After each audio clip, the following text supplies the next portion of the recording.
Welcome to Give Yourself Grace. I'm your host, Grace Perry, and I am so thrilled you're here. As a content creator and coach, I've built a six-figure business to help women step into their power and share their stories with the world. My mission is to empower you to embrace your unique journey and every season this life has to offer. If you crave entertainment, guidance, and tools to transform your reality, you have come to the right place. So come with me on this adventure and truly give yourself the grace that you deserve. Let's dive into the show.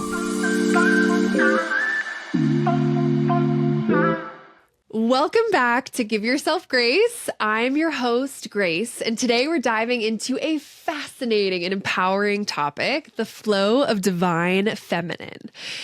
The flow of divine feminine energy, I should say. So what does it mean to truly embrace your feminine energy, especially as a woman who's in business or an entrepreneur? We're going to explore that together today. And actually, this came out from my recent Catalyst event, the Creator Catalyst, which, if you're interested, is happening on a quarterly basis. I'm very excited about them. And the Creator Catalyst event is all about stepping into your next era of business and creating content and community and like all the things. And at our latest event in January, this theme came up where honestly, this is a theme that's so relevant for so many of us because it's so easy to live in our masculine energy. And I had one of my clients and friends actually ask me like, how are you so much in your divine feminine energy? And it was just such a beautiful moment because I was like, wow, like I have come so far in this process. And I want to take you back because when I first became an entrepreneur, I really didn't understand what divine feminine energy versus masculine energy looked like. And it's so easy for us to live in our masculine energy, especially when we're building businesses. And so what does that actually mean, right? Like what the hell is Grace talking about? Well, it actually means it's an energy, right? So it's not gender specific. So I want to be very clear. This is not gender specific. If you are listening as a man or woman, you can connect to both because I do believe that as humans, we have a balance of both within us. But oftentimes that masculine energy can be a lot more increased during times where it calls for structure and organization and all of these things like masculine energy, right? Think of that hustle, grind, right? So how do we reconnect back to our divine feminine power and wisdom? And first, I think we should define them. So feminine and masculine energies are not about gender, they're about balance. Masculine energy is typically seen as structured, rigid, logical, action-oriented. It's all about the doing, right?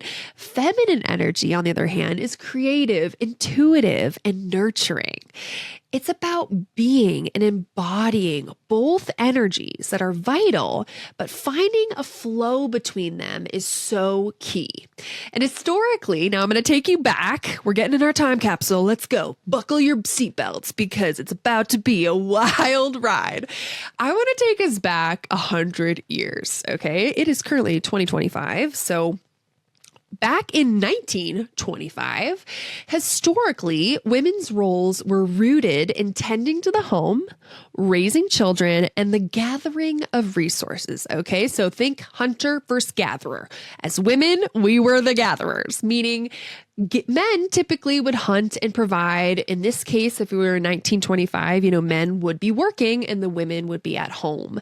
Now, I'm not saying this was for every situation, but for most situations, women were not entered into the workforce yet. That was 100 years ago. Okay.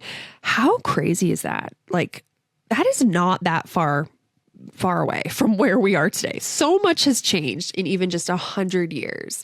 And these roles really were a reflection of survival needs at the time. But of course, today, society is so different, right? Women are entrepreneurs, we're leaders, we're creators in ways that our ancestors couldn't have even imagined. I mean, think about this. less than 100 years ago, we couldn't even open a bank account without a man. Okay. I got like 10 credit cards. None of that would have existed if I was a lady in 1925. Like women were largely excluded from higher education, leadership roles, decision-making processes in many areas of society. They couldn't serve on juries. We couldn't enter into contracts or own property independently in some states.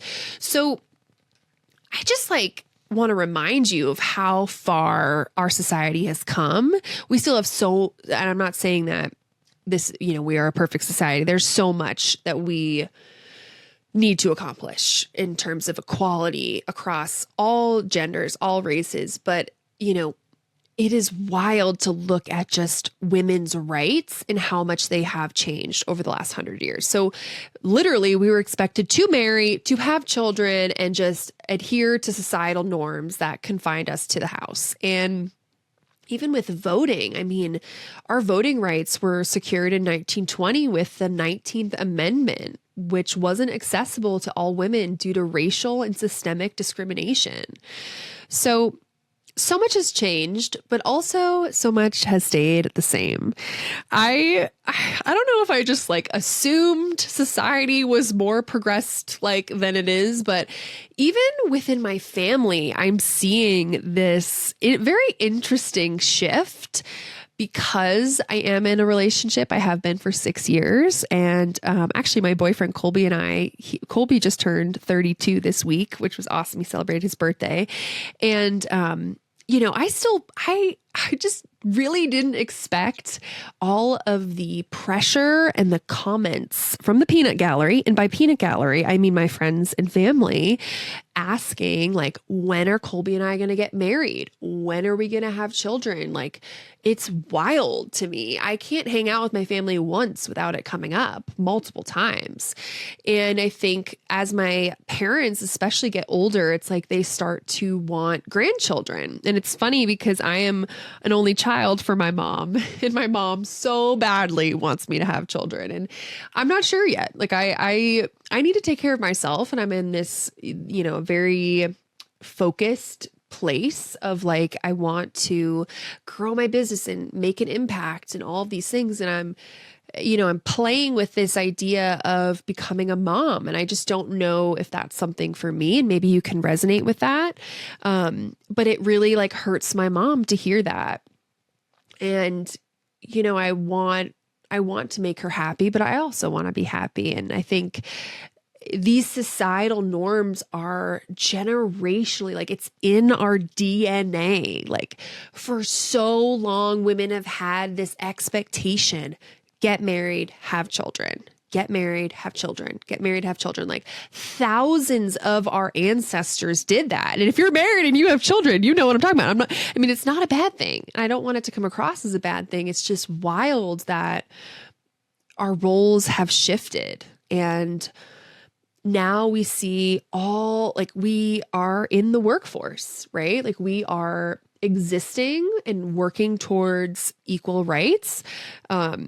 And, that is always up for interpretation and up to change. We saw the change with Roe v. Wade getting reversed, and, all this progress that we've made. I don't know if y'all have seen Handmaid's Tale, but if you haven't, you got to watch it. That is very scary. I grew up in Boston too. So seeing that show is oh my gosh, it's crazy to think that something like that could ever happen.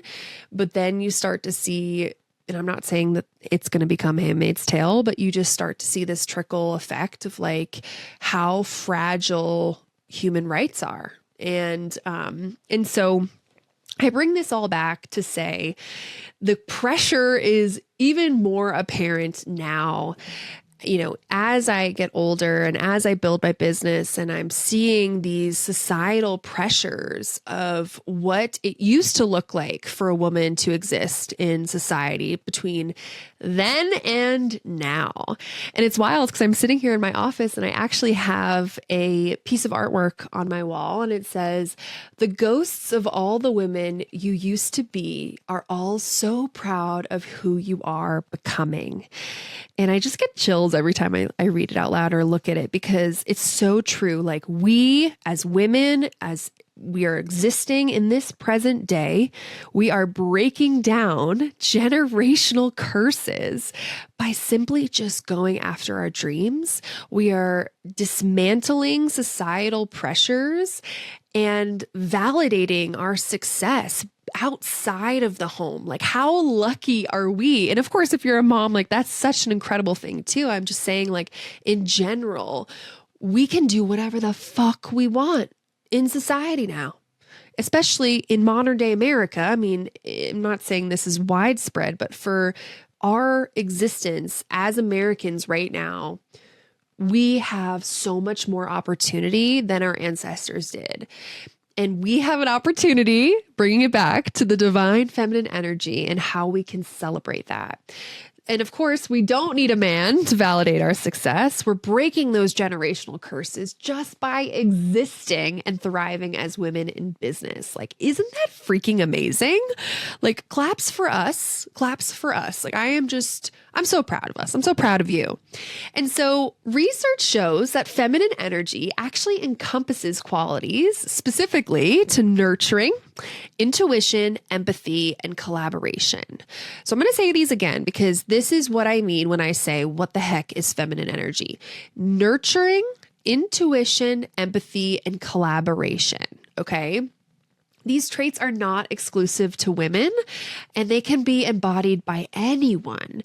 But studies have shown that women often employ these like transformational leadership behaviors that actually lead to effective leadership and organizational success because we have that like a level of emotional intelligence. And it's always linked back to our feminine energy, which correlates strongly with impactful leadership. I mean, hello, we are just natural born leaders. Am I right?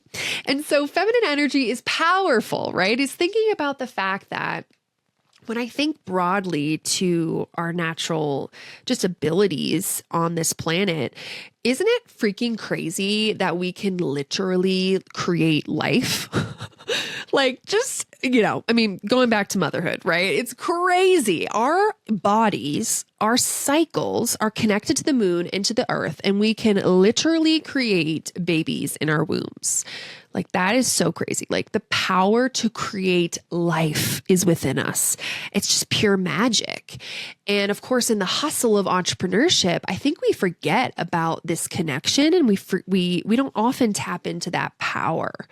And so as women, I think we've started to wear these masculine badges of honor because we take so much pride in getting things done, in organizing and controlling like every detail.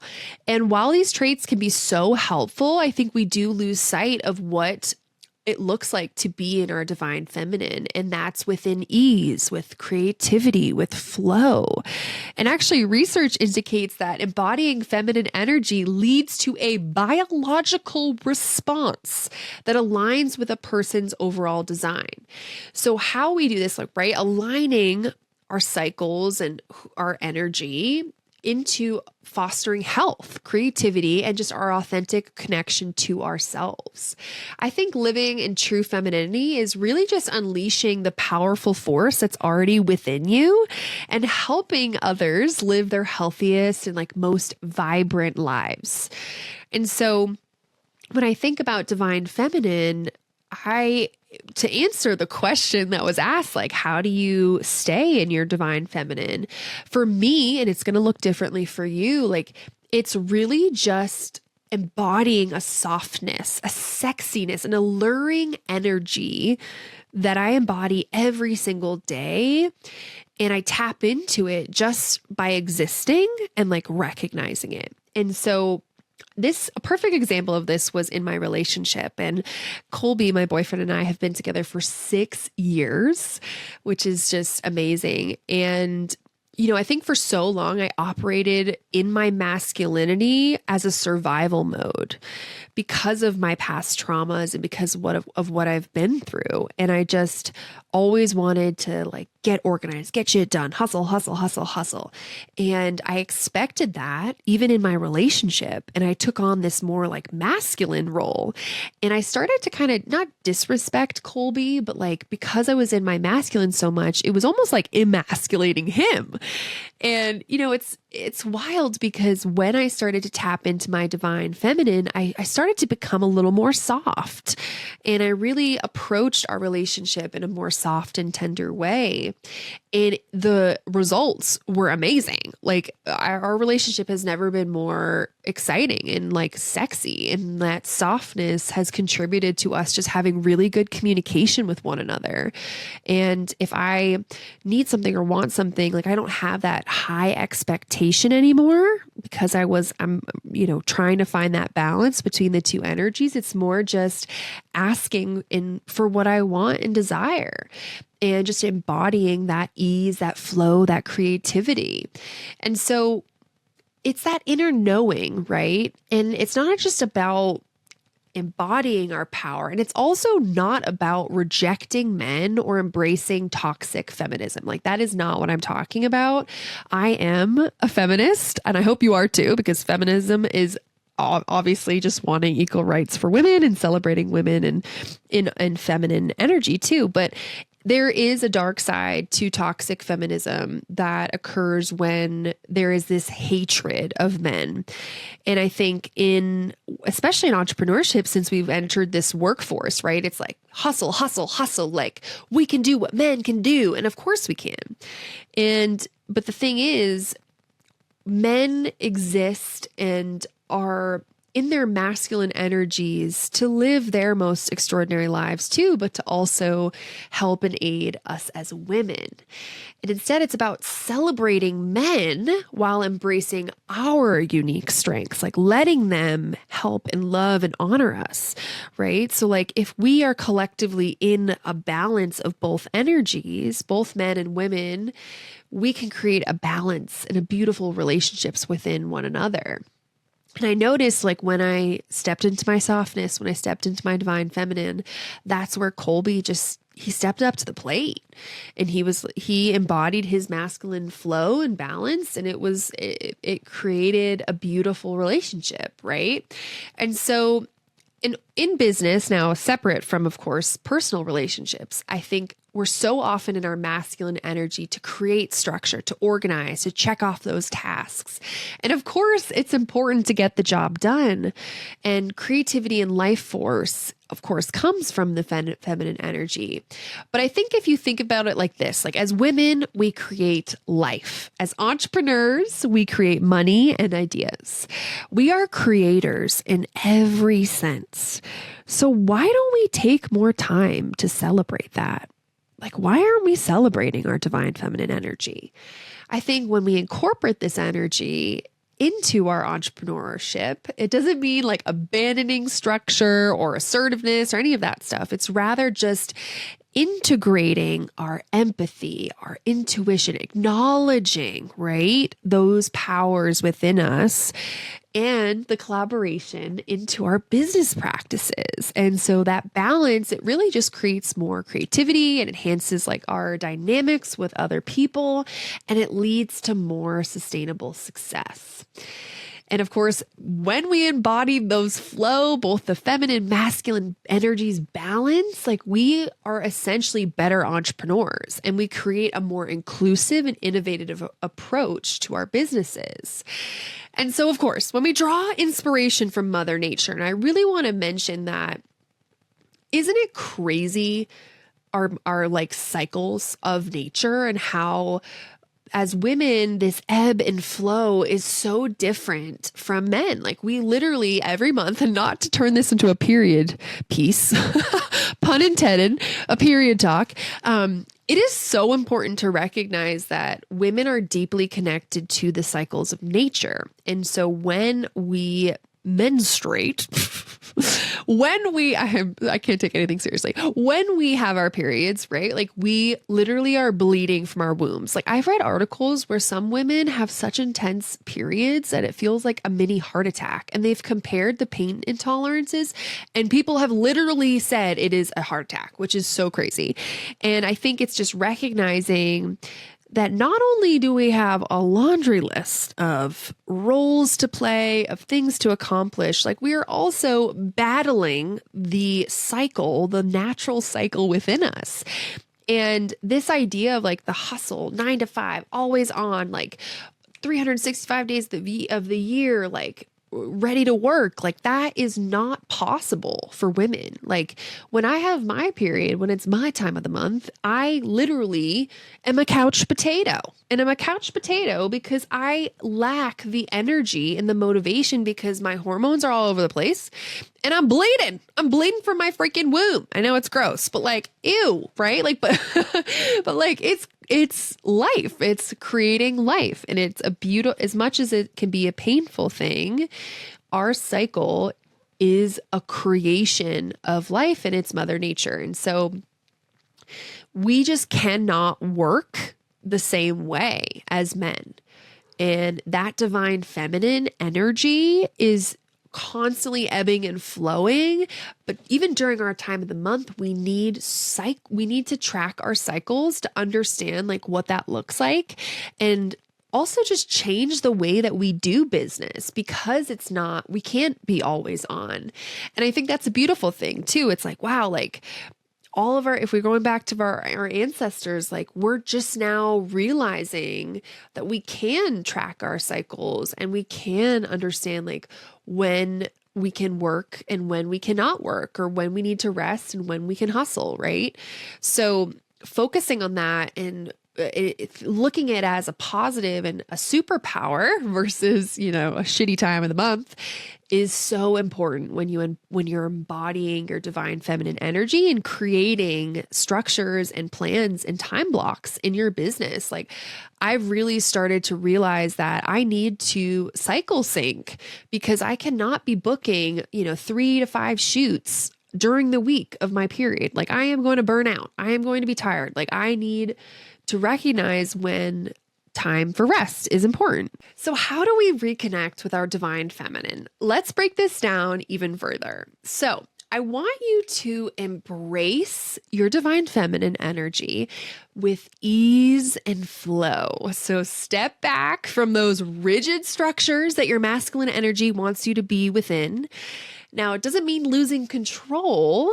I just want you to start to trust your intuition a little bit more and look at your day as a blank creative space that you can plan around your divine feminine energy.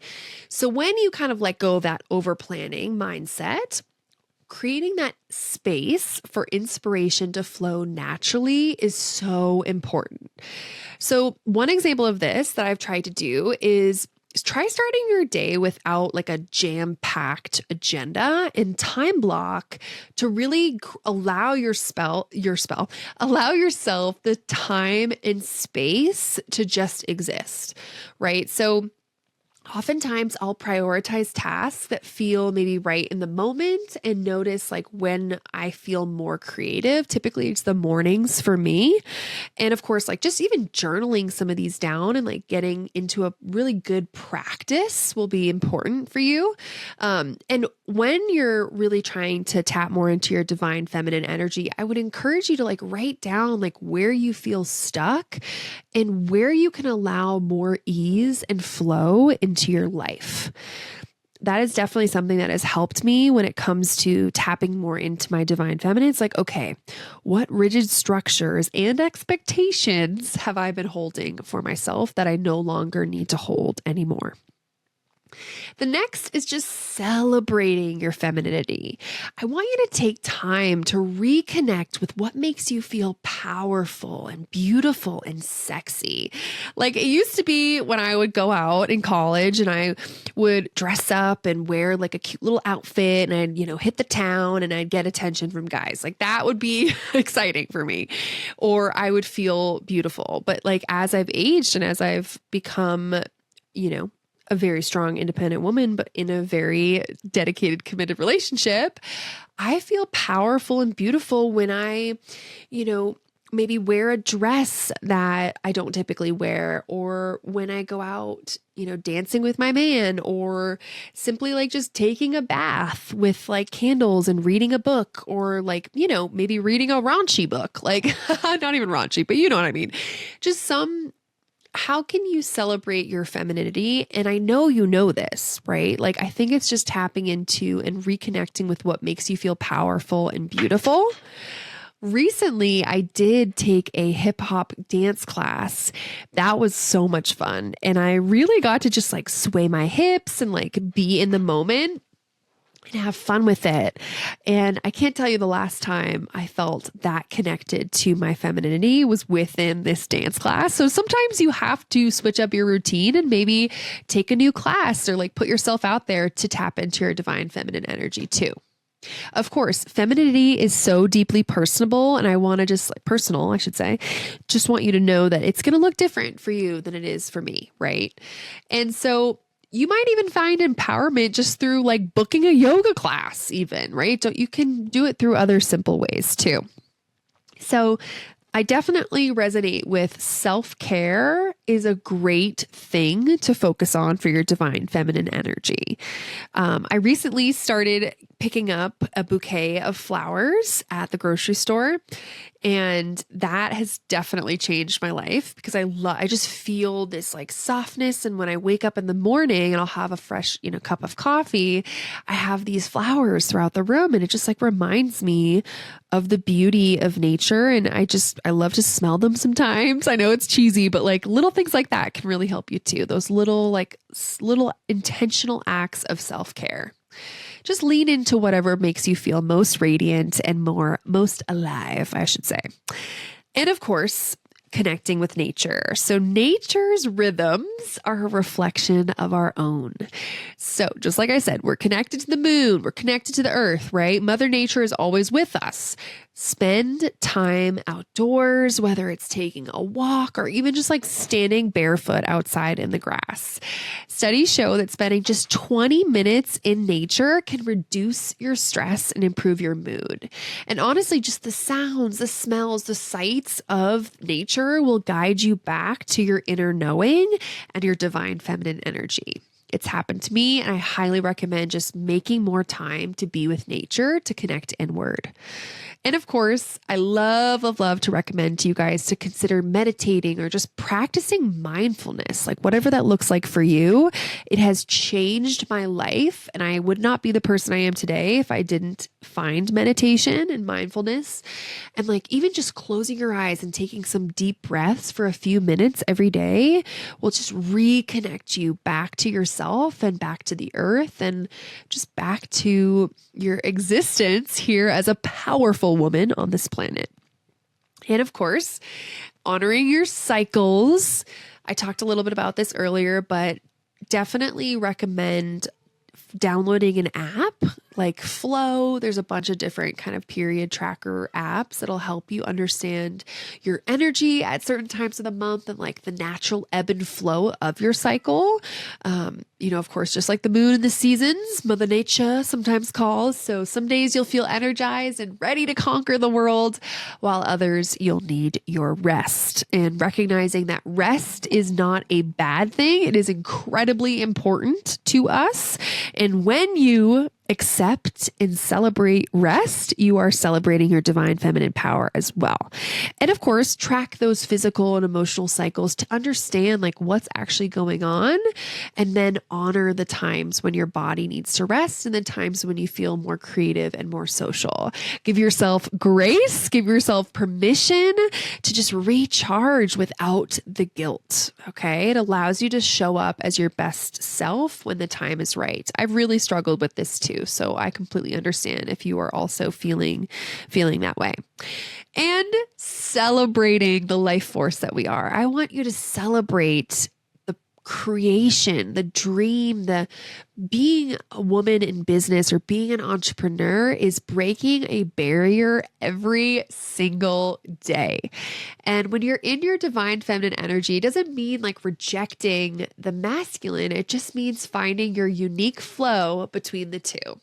So thank you for joining me on this episode of Give Yourself Grace. If you found this conversation inspiring, please share it with someone who needs to hear it. And don't forget to subscribe and leave a review. And remember, your divine feminine energy is your superpower. So embrace it, celebrate it, and let it flow. Until next time, I'm Grace, and this is Give Yourself Grace. Thank you so much for listening. Your support means everything to me. If you found this episode inspiring, please share it on your social media and tag me. I'd love to thank you personally. And as always, sending you love and rooting for you. See you in the next episode.